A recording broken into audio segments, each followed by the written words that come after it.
თითქოს არაპოლიტიკური რაღაცა მინდა ვთქვა, მაგრამ მაინც პოლიტიკური გამოა. იქიდან გამომდინარე, საქმე ეხება საქართველოს ყოფნა არ ყოფნას.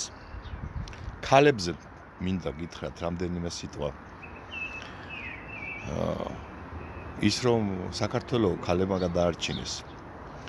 რა თქმა უნდა, ჩვენ ბრუტალურ მამაკაცურ სამყაროში ქართული ასე ვთქვათ წესჩეულება ასეთია, რომ მამაკაცებს ეწერებათ ყველაფერი.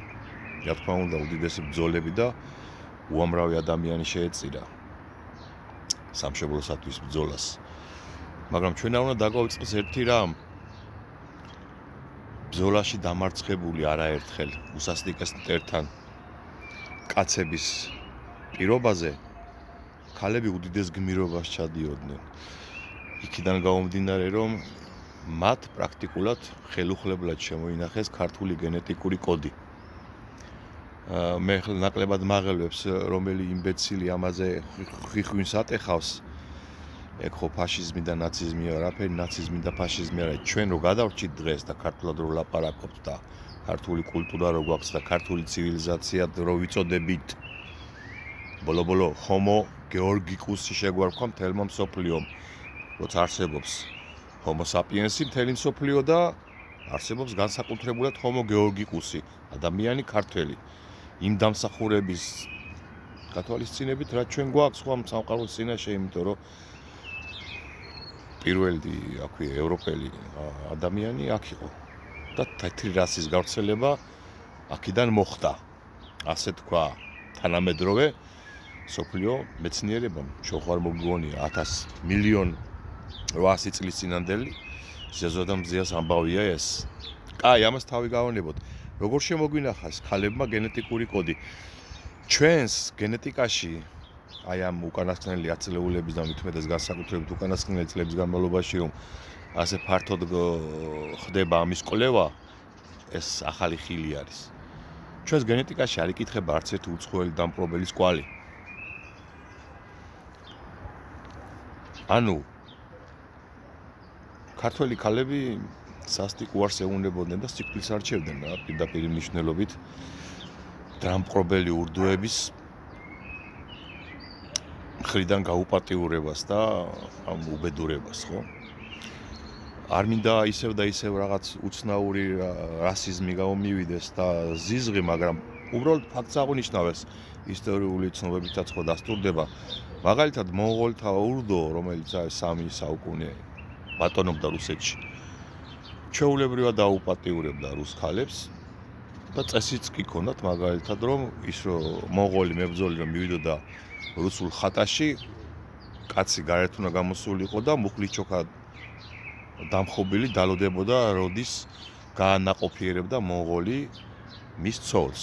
რა თქმა უნდა, ყოველგვარი პროტესტის გარეშე და რუსი კაცები ამას აკეთებდნენ. ამას თავად რუსები აღწერენ ახლა. მე მგონი ბევრმა იცის ეს, ხო? ახლა წარმოიდგინეთ მიახლოებითი მსგავსი რაღაცა საქართველოში ეს გამორიცხული არის. ამდენი ლაშქრობები და ამდენი, რა ვიცი, უბედურება, ამდენი ტანჯვავაება თემურ ლენგის, რა ვიცი, 9-ჯერ ლაშქრობა საქართველოში. რატომ გადაფსიხდა ეს თემურ ლენგი და 9-ჯერ რატო ილაშქრა? იმიტომ რომ ერთხელ, 2-ჯერ, 3-ჯერ, 4-ჯერ დაამარცხა ეს ქართველები. გასაგებია დიდი ურდო ყავდა, მაგრამ ვერ დაიმონა. და იძულებული იყო წასულიყო აქედან ისე და ახლა შემოსულიყო. აი ეს არის. ჩვენ გამოვიარეთ, მეგობრებო, 13 უზარმაზარი იმპერია. ეს დათვლილია, რა თქმა უნდა, ისტორიკოსების მიერ, მეტი რა საქმე აქვს, ნამდვილი ისტორიკოსების მიერ. ანუ რა ჩვენ თვალხილული ისტორია გვაქვს 3000 წელზე მეტისა, იქით ვერ ვიხედებით, უბრალოდ ვიცით მხოლოდ 8000 წლის წინ ღვინოს წურავდით და ასე შემდეგ. და 5000 წლის წინ საყდრისი ჰქონდა პირველი ოქროს საბადო თელ მსოფლიოში, რომელიც ბორიამ ააფეთქა. და დღეს უზარმაზარ ფულს ხაპავს ქართული ოქროს გაყიდვით. ხო და თვალხილული ისტორიის განმავლობაში ჰქონდა მეთქი 13 იმპერია, რომელიც გამოვიარეთ და აგერ ვართ ჩვენ ისევ უცვლელი ენობრივი გენეტიკური ქსოვილით. და ამ 13 იმპერიის ზეობისას და მასთან ბრძოლისას ჩვენ 300-ზე მეტი ომი გადავიხადეთ. ანუ 3000 წელზე რო გავყოთეს, იქნება ყველა წელიწადში ერთი კარგი ჯიგრული ომი. და მაინც გადავრჩით. კიდევ და კიდევ ვიმეორებ. დიდება სამშობლოსათვის ბრძოლაში დაღუპულ ქართველ ვაჟკაცებს და კაცებს, ეხლა მაგრამ აქვე უნდა ვთქვათ მეთქი კიდევ და კიდევ აუცილებლად, რომ ქართველი ქალის სიწმინდის, ერთგულების, დედობის, ბებიობის მადლი და მნიშვნელობა არის კოლოსალური. არ შეეპოვა ქართველი ქალი ქართველთა სიკვდილს და შემოგვინახა მეთქი კიდევ ერთხელ ვიძახი ჩვენი გენეტიკური სიწმინდე.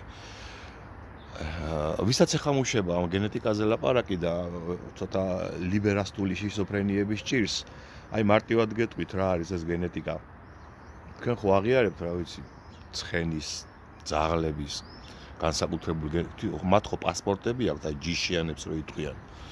ცხენებს და ძაღლებს და ასე შემდეგ, კატებსაც რა ვიცი. ეს ხო თქვენთვის ნორმალურია. ახლა უმარტივესი კითხვა, ქართული გენეტიკა რატო არის ასე ხელწამოსაკრავი? მით უმეტეს კიდევ ერთხელ გიმეორებთ.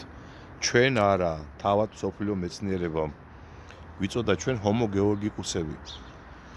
ანუ ადამიანი ქართველები, ესე განსაკუთრებული გენეტიკის ხალხი, რომელსაც აქვს საკუთარი დამწერლობა უნიკალური არ ეკუთვნის არც ინდოევროპულ, არც, რა ვიცი, თურქულ, სპარსულ. ჩვენს გარშემო არავინ არ არის. ჩვენ სამეზობლოში არავინ არ არის, რომელსაც მსგავსი ენა აქვს. და ჩვენ ვართ ერთადერთი მსოფლიოში, რომელიც ამ ენაზე ვლაპარაკობ და ამ ენაზე ვწერთ და პლუს ესეც ვიცით ალბათ ხო, რომ ერთის მაგერად 3 ამბანი გვაქვს. 14 ამბან შორის ხო არის ერთი. დედამიწაზე არის 210 და მეტი სახელმწიფო. 5000 და მეტი ერი. აი ამ უზარმაზარ 8 მილიარდიან ოკეანეში ჩვენ სადღაც 4 მილიონი ვართ, ხახა გაწელე 5 მილიონი ჩვენი ემიგრანტებიანად და მონათესავე ხალხებიანად, რომელიც ჩვენს მეზობლად ცხოვრობენ თურქეთში იგივე და. ხო და ჩვენ გვაქვს საკუთარი ამბანი. და პლუს დამწერლობა 3. როცა როგორც გითხარით, დედამიწაზე არსებულ 200-ზე მეტ სახელმწიფოს ერთიც კი არა აქვს საკუთარი. ხო და ამის თქმა მინდოდა ვიცოდეთ და რატო ვიძახი ახლა ამას, ეს კაი სადეგძელო არის გასაგებია ახლა, ხო? მე ეს ქალების სადეგძელოს კარგად მოუხდება, რომ ქალი, ქართველი დედა არის ჩვენი ფარიც და ხმალიც ერთდროულად, მართლა ასეა. მაგრამ ამას ვამბობ საიმისოდ, რომ ბოლო დროს როცა უკვე ბორია ივანაშვილის ხელდასმით და ხრუშჩოვს უსლოვის გეგმით ხდება საქართველოს მოსახლეობის, ანუ ქართველი ერის მიზანმიმართული ჩანაცვლების პროგრამა, კი ჩვენ უმცირესობაში რომ მოვექცეთ. აქ შემოდის უამრავი, უпростоრეთ შემოათესლეს უამრავი უცხოელი. კოგოც კობახიძე მოგახსენა 300,000 არის შემოსული უკვე.